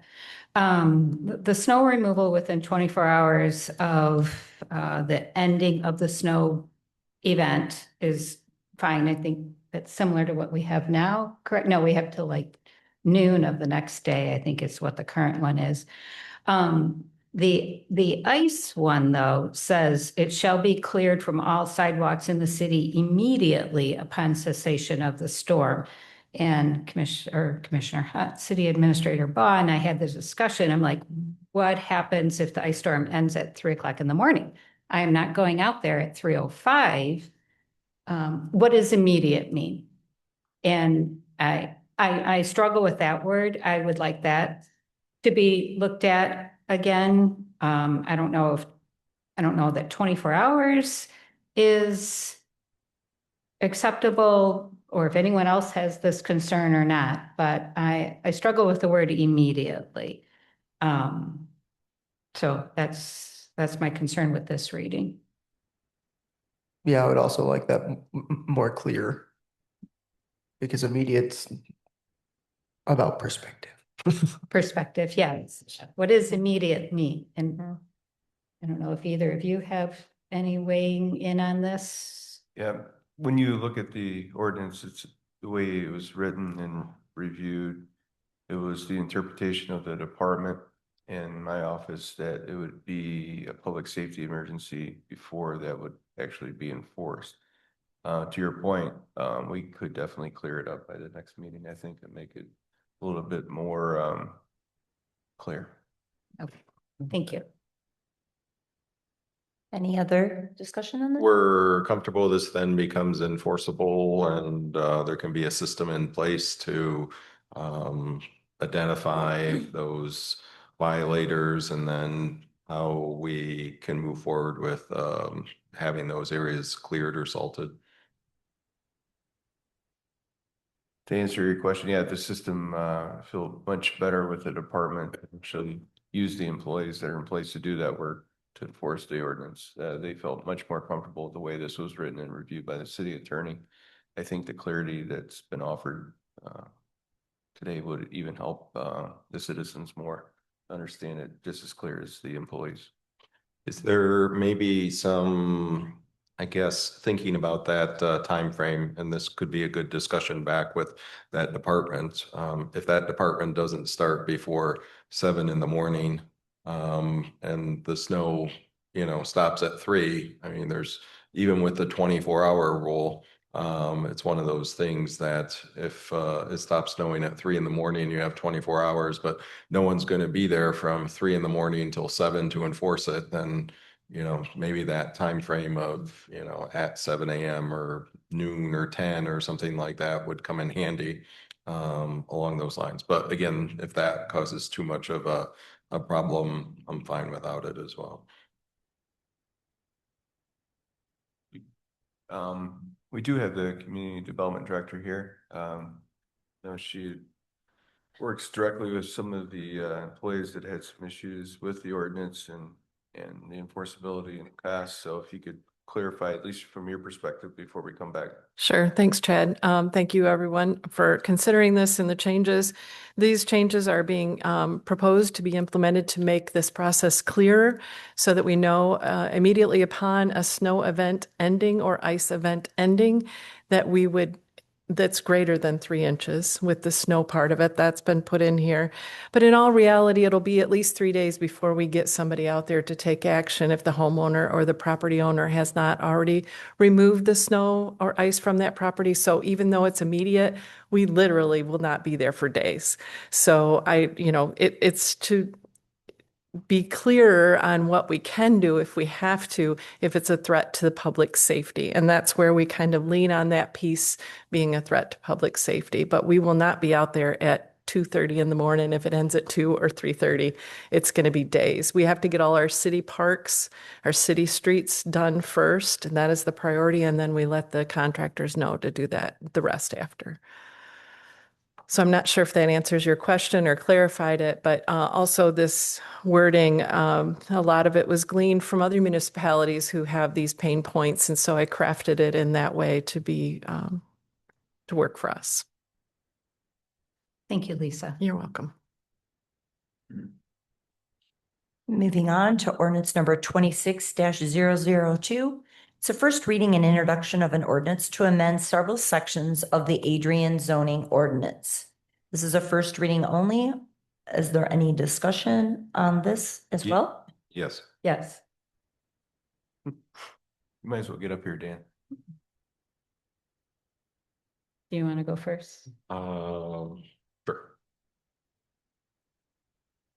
So we'll talk about page number 1 where we're talking about manufactured homes are only permitted within approved manufacturer park district.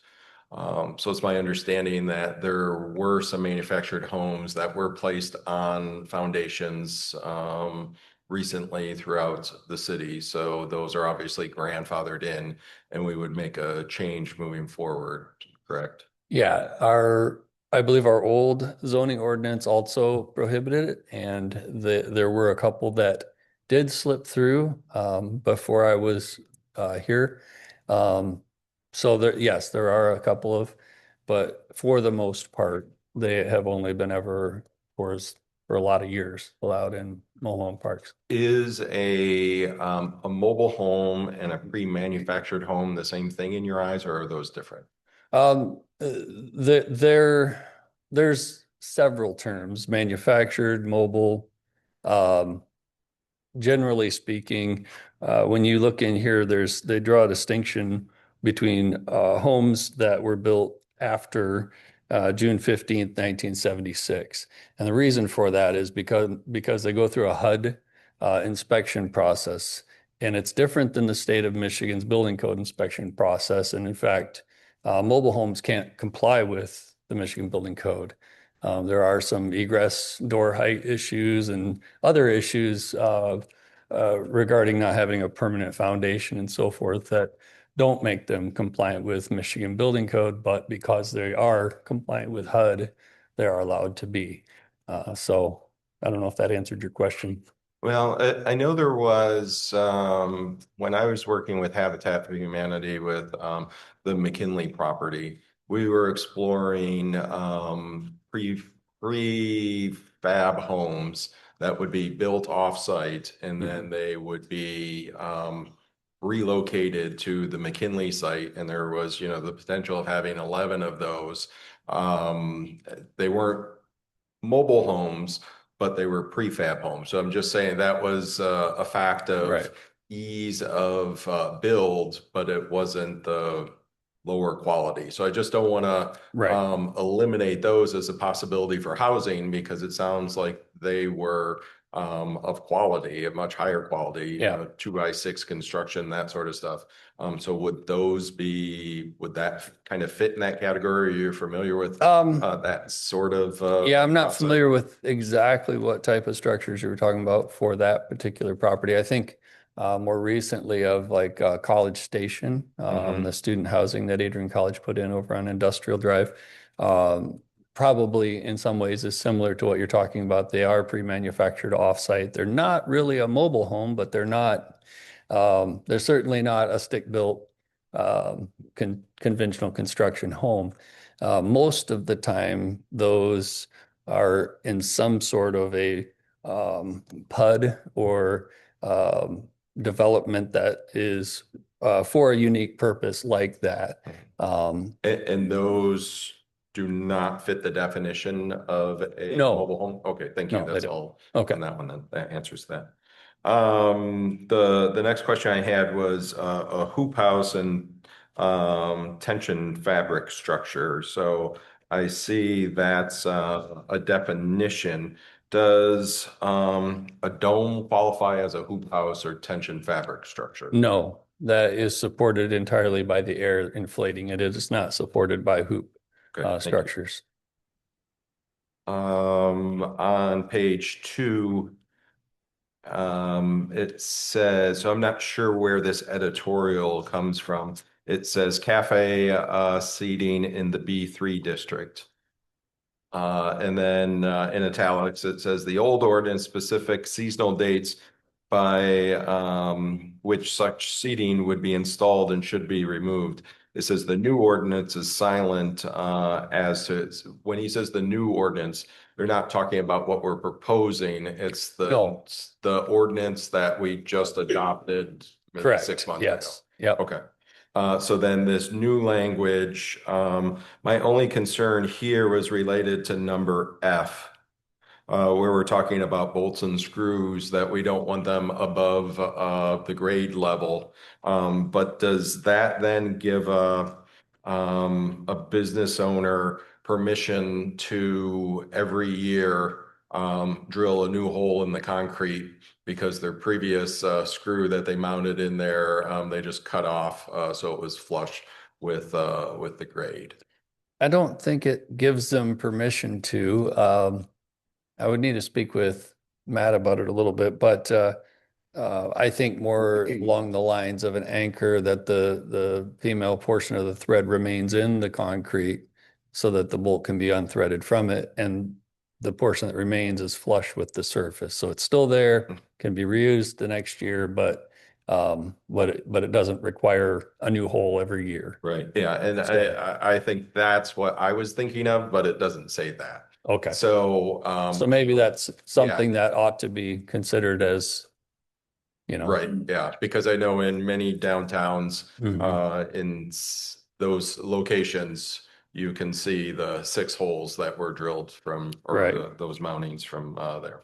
Is that something you can bring up tomorrow night at the planning commission meeting? Because I know Yeah. you have it on your agenda to talk Yeah. about the zoning. Yeah, yep, we can bring it up. Page 3, down at the bottom under color and appearance of what is that? Of hoop houses.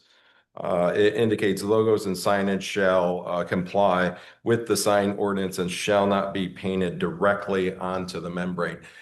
Some of those you can order the membrane to have it be part of. So can it be part of the membrane if it's purchased that way? It would have to comply with the sign ordinance that's within the same Right. ordinance. But I suppose if it complied with the sign ordinance and it could be printed in a permanent way that it wasn't gonna, fade out and look horrible in a year, then I suppose it would be okay. Okay.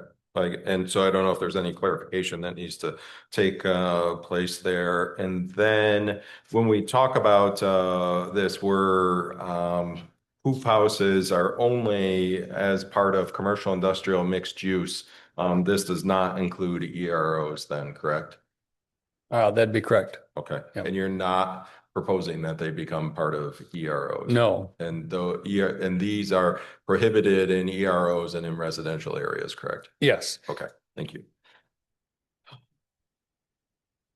Page 6, flags.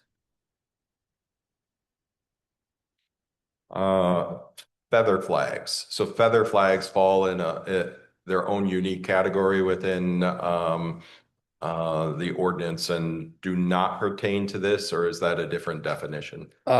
Those are a different definition in the definitions portion of the ordinance, I believe. All right, good. So thank you. That answers that question. Flags may not be affixed to any fence. So if I have a side fence in my house and I attached a flag off of the front of that, that would be prohibited? Yes, the flags are typically not attached to a fence. Usually people attach them to a post on their porch or the house itself, something But along those if lines. it was a privacy fence and that wooden post was part of what the flag was attached to, then that would be prohibited? As it's written, yeah. Yeah. Right. And then the other piece I have is related to D, where it says only one freestanding flagpole is permitted in a residential district or residentially used partial. So does Aquinas flag count as a freestanding flagpole? I suppose it does. So I guess I would raise a concern about that as to the multiple flags that people purchase that have Aquinas flag in front of their house, or being the former installer for Aquinas flagpoles. I know that there's many residents that will have 3 flags in front of their house under that circumstance. And I also, from a permanent, so that could be a difference between permanent and temporary. I'm also aware of many individuals, I mean, not huge, but multiple individuals that will have an American flag, and then they have their state flag, and then they fly the flag of the armed service branch that they were a part of. So 3 permanently mounted flagpoles in their front yard currently that's in place. So this would make that prohibited under that piece. Yes. And The existing ones would be grandfathered in. Yes. So it would just be new people that can only choose between state or national patriotism.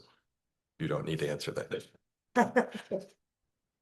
Well, was there a reason for the only one flagpole? I don't recall a whole lot of discussion about this particular portion in the planning commission meetings. I don't think we really got into it a whole lot. I go to them. I don't remember there being discussion on that either. No, I don't remember much discussion on this. I'm almost thinking that this particular portion might be that the new ordinance may have been silent on that issue altogether. And so this is an additional sign without it's under section of signs without permits or signs permitted without a permit. So apparently it was silent on that. And so we felt like we needed to, or someone felt like we needed to add some verbiage in there regarding it. Right. Silent might be better just from the standpoint. Tonight, you're probably gonna see a lot of American flags and Michigan flags out tonight. And then I know in my house, I got American flag and the US Army flag. I Two think flags. I think more of the intent of this was regarding places that maybe would line the front of their property with flags to gain attention for a business that was struggling and they wanted to revitalize attention and they were probably using feather flags, to be honest with you. And so the intention, I believe, of this was to limit it so that they're not peppering their right of way with a bunch of advertising flags to gain attention. More for commercial or for residential or both? I don't think It speaks to residential in item B under 6, flags in residential districts may not exceed 15 square feet, but this is, it looks like for both as it's written. That particular item is just for the residential. Well, item D specifically says only one freestanding flagpole is permitted in a residential district or on a residentially used parcel. So that doesn't, And B as well as residential. yeah. Yes, So B- it B- doesn't speak to a business wanting to put 16 flagpoles in front of their yard or to gain more business. It says just residential district. Well, I guess if a business was in a residential district. Yeah, I guess yeah.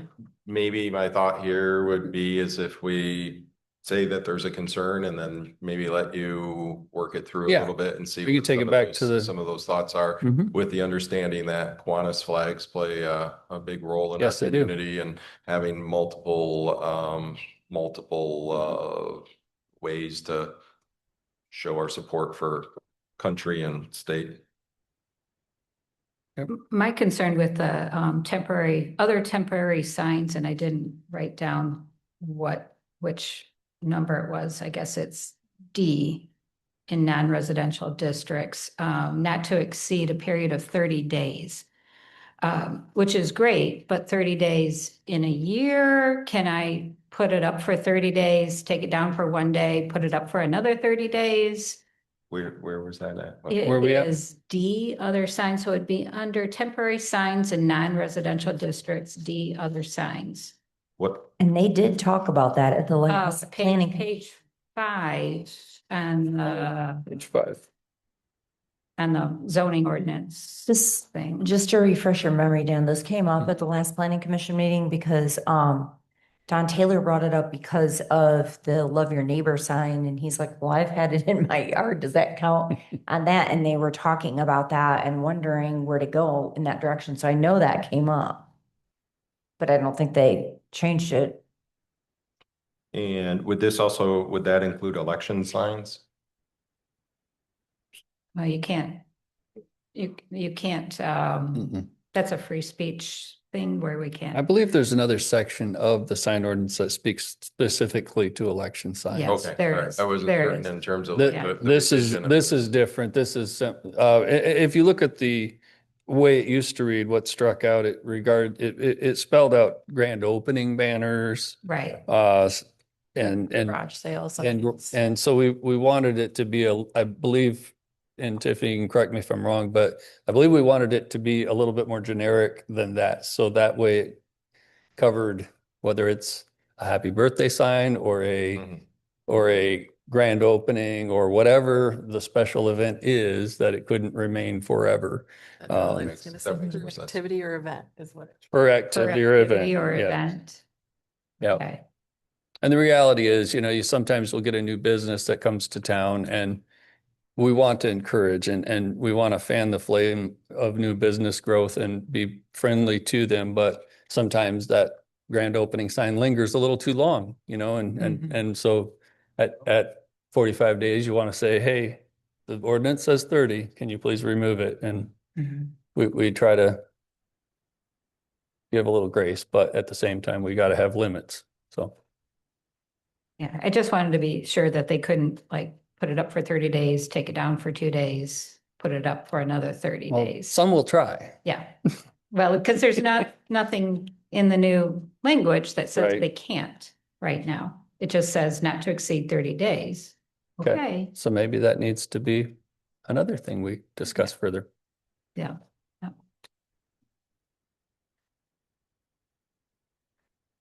So this would remove, so I'm very happy with, two, on page 2 under the outdoor seating area with some of the businesses that just had their lawn furniture left out all year round. I think that will be a nice cleanup and probably appreciated for people trying to clean up, shovel sidewalks and so forth too. Yeah, for sure.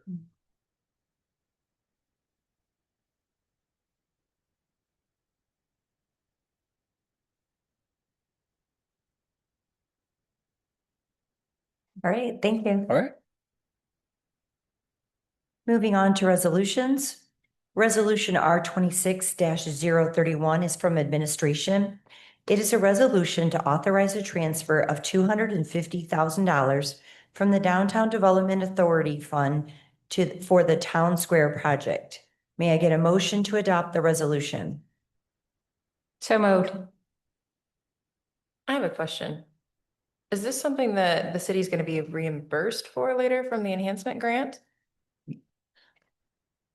Good question, and that's part of the reason to bring it forward today. In reality, I don't even know if we need a resolution for this, but it's closing the loop with the intent of the Hickman Foundation. Their intent was to provide those funds for enhancement grant activities, which were for the downtown. And those funds have been spent by Lenawee now on design, and this is to carry out the intent of the gift. So this money is not coming from the city of Adrian. It came from the Hickman Foundation to the DDA. They've been holding on to it for, I don't know, a year, 2 years, maybe. That sounds correct. It's been held in the DDA account as a decision was made to do so. And this is just to close the loop to make sure that we carry out the wishes of the foundation. Okay, thank you. Chad, has the DDA already voted on this? Because they have a separate board and their own bylaws. Did they approve this already? There's a motion on the floor. If you want to continue discussing it, we're either going to have support or it's going to die. Oh, no one supported it? I thought I did. You Support. motion. Oh. Now we have support. All right. Okay, now. Thank you there. To answer your question, Commissioner Moore, I asked the DDA to consider this. I don't believe there was a resolution in a traditional form like we offered for our citizens. The chair and the group consented with that concept, but I don't remember it being on the agenda specifically. Well, I'll be honest with you, you may not be aware, I was a former DDA member and also a short-term president. And I just think that it was a donation to the DDA, went to the DDA. No, it was a donation, a gift for the enhancement grant project. I'd be assuming a lot of things why it was put in the DDA account, The DDA is a subunit of our government. I think it's important to move that money to carry out its intent, so we're compliant with the intent of the donation. Wasn't it just like basically being held there? I'm assuming, yes, that's exactly what occurred. I don't know what the intent was. I would feel more comfortable if you had a resolution from the DDA board, since it's a separate board, even though we're all work with in the same city, since the money's in the DDA fund account, that they should make the first move. This was part of the reasoning for the the misunderstanding of the DDA board in general, that not understanding so we thought that the budget was more because that 250,000 was being held there. And that's when the realization came for the DDA budget that 250,000 had already been spoken for, like it was going to get moved out of there. So they are aware of that. And that when we went to that, we had that budget meeting, that was discussed, and that they do understand that 250,000 wasn't really part of our budget. Does that make sense? So they did have a budget meeting. We had a special meeting, and it was a budget meeting, and it was related to this and what the budget looked like, that 250,000 was moving out. So they did vote for that budget. So does that count? I mean, I took it as that from that meeting, being at that meeting. We have our city attorney here. What does that count? The decision on moving that money should be made by this commission. Say that again? This commission should make the decision on moving the $250,000.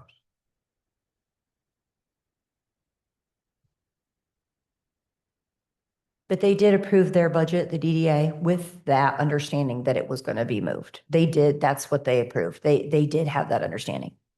Okay, it just seems strange that's in their account though, and the board should have a formal approval. That's what I just think it's kind of strange that they don't have a resolution to us, because it's not our funds. It's not in our fund account, and it has a separate board. The only thing I would say, I agree with you, it seems strange where they placed it, but it is ultimately funds of the city of Adrian.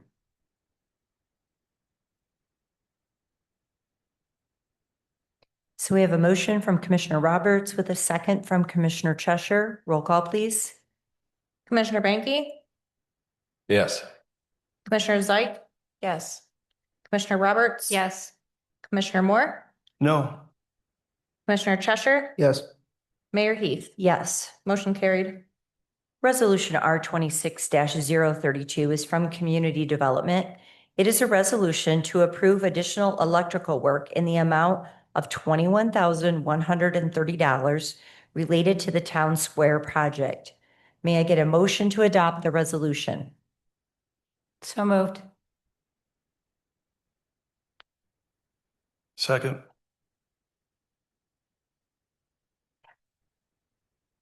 Administrator Ball, can you speak to this on just this money and where it's coming from? Thank you. Yes, the request comes as the costs increase, just as this commission was concerned about as things increase in time. So we brought it back for consideration by this commission. Who's paying for it would be Illinois Now, and they're administering the enhancement grant funding. So this is not coming out of the city's coffers.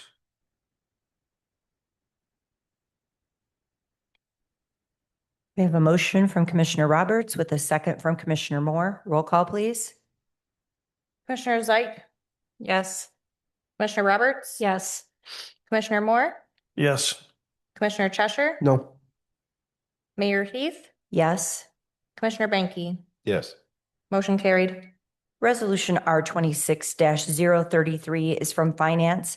It is a resolution to adopt the fiscal year 2000. You know that says.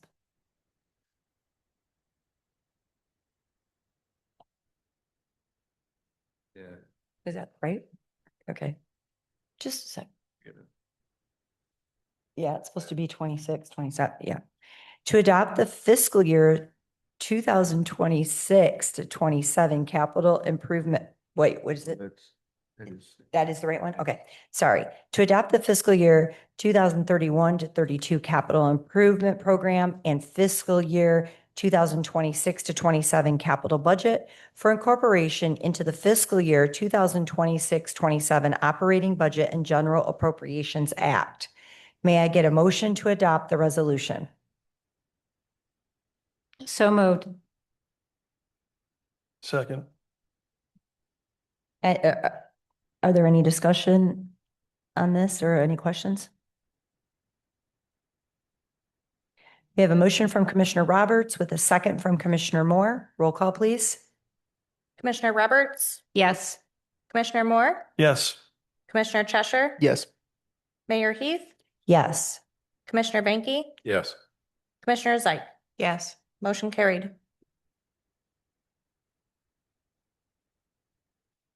It is now time for, are we moving No. on that? Nope. Yes, are we moving that one? Okay. We had consent CR 26-046. It will now be resolution R 26-034 from Parks and Recreation, a resolution to approve rental rates for ball fields, shelters, and the Piotr Center. May I get a motion to adopt the resolution? I move that we adopt the resolution minus the pickleball fees. Can you say that one more time? Sorry. I move that we adopt the motion minus the section related to pickleball Thank court fees. Support. Are there any commissioner comments or discussion on this?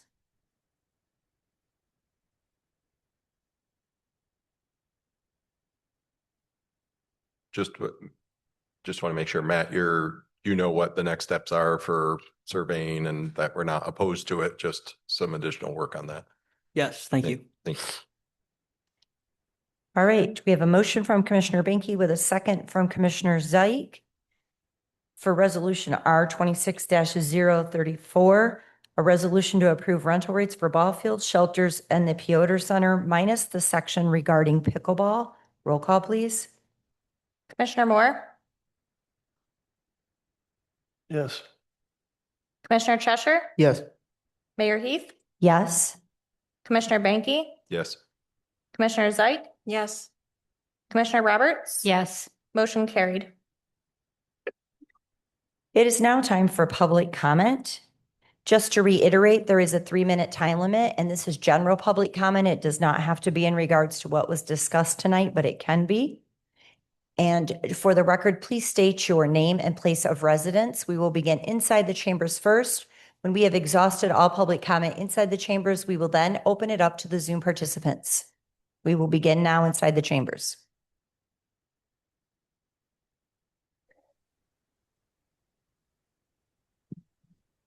Hearing no public comment, we will now open it up to the Zoom participants.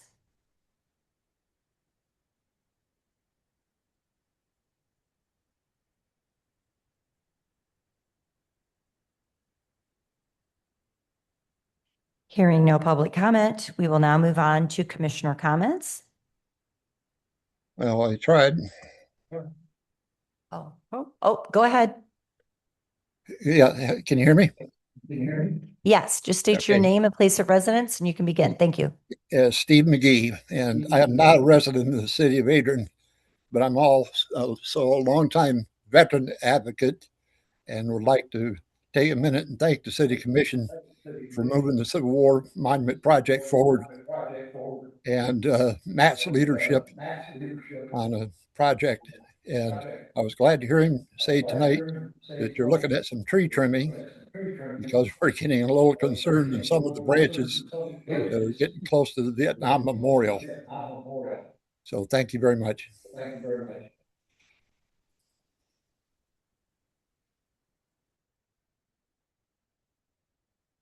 Now we'll move on to commissioner comments. Do we have any commissioner comments tonight?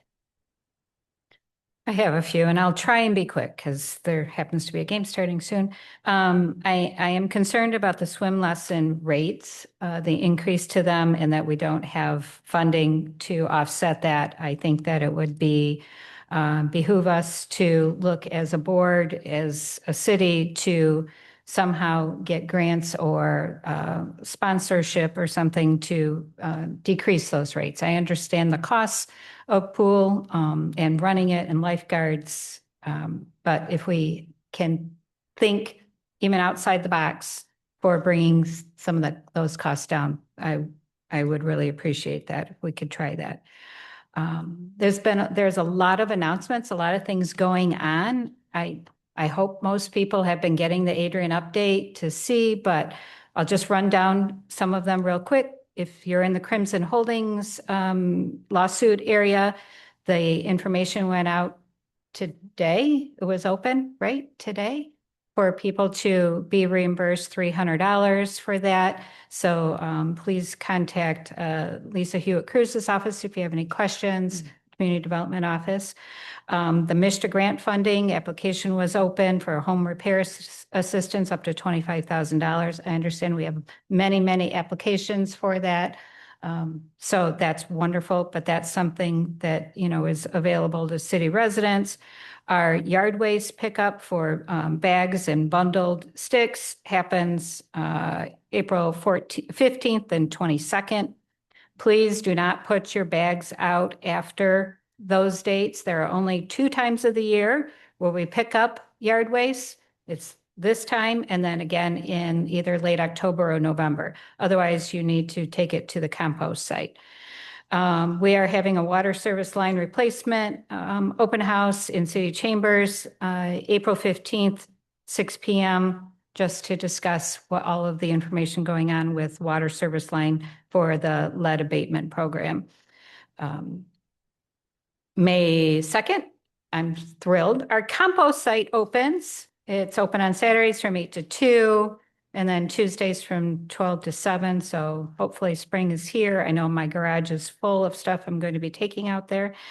May 16th, our Parks and Rec is organizing the tree planting at Riverside Park. We have 75 trees, so we are looking for volunteers.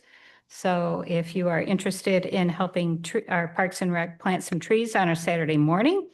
If you're not into tree planting but are interested in pickleball tournament hosted by Habitat for Humanity at our pickleball courts is also Saturday morning, May 16th. You can sign up at Habitat for Humanity. The funds raised through that come right back to the city of Adrian through Habitat's ability to help with people stay in their homes and fix them up as needed. The Erase the Stigma 5K race is May 17th, Sunday at 8 a.m. right here at our farmers market. We've changed the route. If you've run or walked it in the past, we will be changing it again this year to go through our lovely Oakwood Cemetery. So it will cut down on the amount of concerns with traffic. So and then our citywide garage sale is happening at the end of May 29th through 31st. So a lot of stuff's happening. Please make sure you're signing up for our Adrian updates that come out every Friday and watching the Facebook announcements from on the City of Adrian website. That's all. Oh, yeah, and don't forget, if you let your voice, you got your city services brochure in there. That was a wonderful idea. I don't know whose idea it was to get it in Lenawee Voice, but good job. Good job.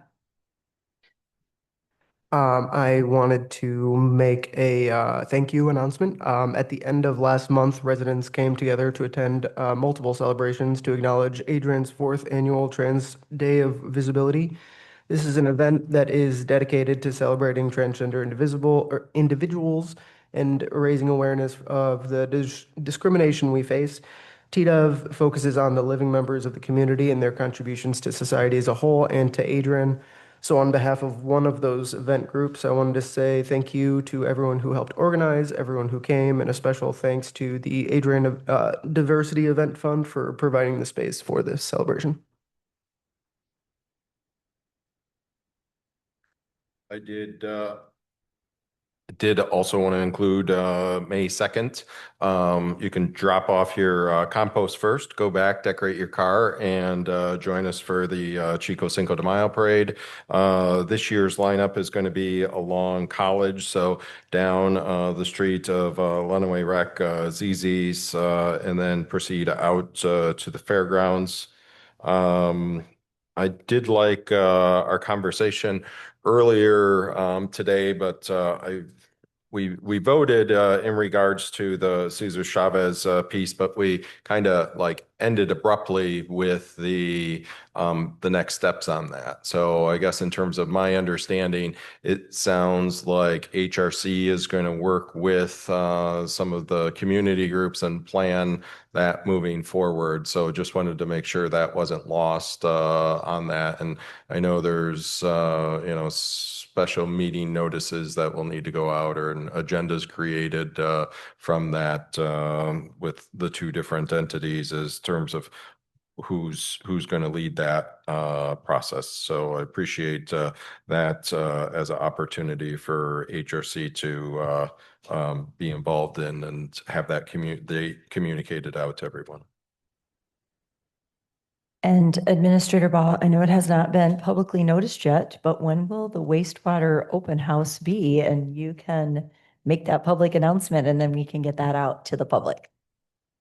Certainly, the mayor directed me, it'll be May 11th at 6 p.m. It'll be a wastewater event. It's an open house, which will help explain, and it's very interesting to hear. So once we send that out, I hope some of you can attend and learn about how we handle wastewater in this area. So, And anybody that attended the water treatment plant open house, it was very informational. A lot of people brought their children so that their children could learn about how the water is treated. And that open house is what brought about the idea for the wastewater open house, because so many were interested in asking a lot of questions about it. So Will Sadler said, let's have this open house. So they have to wait till it gets a little warmer. So, but yeah, so I just wanted to make sure that the public knew, because it's going to be announced soon, but you endured this meeting, you can find out first, see? And I will never say these words again, but I will say it tonight, go blue. That is very hard for me to say, but I'm all about the Big Ten. So we're going to get out of here so we can go see that game. May I get a motion to adjourn? So moved. Support. All in favor, say aye. Aye. Blue. Meeting is adjourned. Thank you, everyone.